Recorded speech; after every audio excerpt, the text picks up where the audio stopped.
আমরা বারবার অনুরোধ করা সত্ত্বেও আন্দোলন, কোটা বিরোধী আন্দোলন, এরপরেও হাইকোর্ট, উচ্চ আদালত রায় দিল। আমরা বারবার কথা বলেছি, বোঝাতে চেষ্টা করেছি। এমনকি কোটা আন্দোলনকারী তাদের সাথে আমরা আমাদের মন্ত্রীদের পর্যন্ত বসালাম। একটা কথা বলে যায়, ফিরে যে আরেকটা করে। যে দাবি তারা করেছিল, সমস্ত দাবি শুধু মানা না, তার থেকে বেশি আমরা দিয়েছি, হাইকোর্টই দিয়ে দিয়েছে। তারপরেও কিন্তু এখন থামেনি। কেন থামেনি? আমি দেশবাসীর কাছে সেটাই আমি বিচার চাই। এখনও নাকি আন্দোলন করতে হবে, দফা প্রথমে এক দফা কোটা সংস্কার করতে হবে।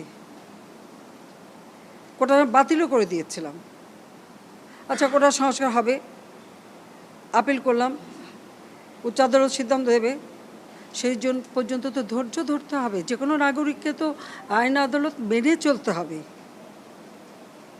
সেটা না, ওই এক দফার পরে আসলো 4 দফা, তারপর আসলো 6 দফা, তারপর আসলো 8 দফা, তারপরে আবার 4 দফা, আবার ওই 4 দফাও হবে না, আরও 8 দফা।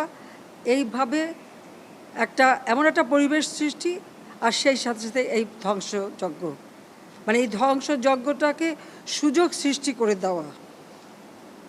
ক্ষতিকার হলো আজকে মেট্রো রেল বন্ধ, কারণ এই স্টেশন যেভাবে ধ্বংস হয়েছে, এটা সম্পূর্ণ ডিজিটাল সিস্টেম, ইলেকট্রনিক সিস্টেম, সম্পূর্ণ মডার্ন। এটা তো কতদিনের ঠিক হবে আমি জানি না, কিন্তু কষ্ট পাবে তো মানুষ। আপনারাই কষ্ট পাবেন, দেশের মানুষই কষ্ট পাবেন, এই ঢাকা শহরের মানুষই কষ্ট পাবেন।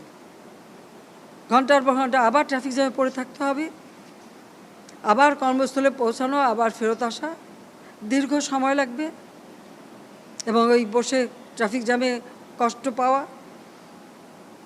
আপনাদের কষ্ট লাঘব করতে চেয়েছিলাম, তা আমি আপনাদেরকেই বলবো যে এই কষ্ট আমি লাঘব করতে চেয়েছি। এই কষ্ট আবার যারা সৃষ্টি করলো,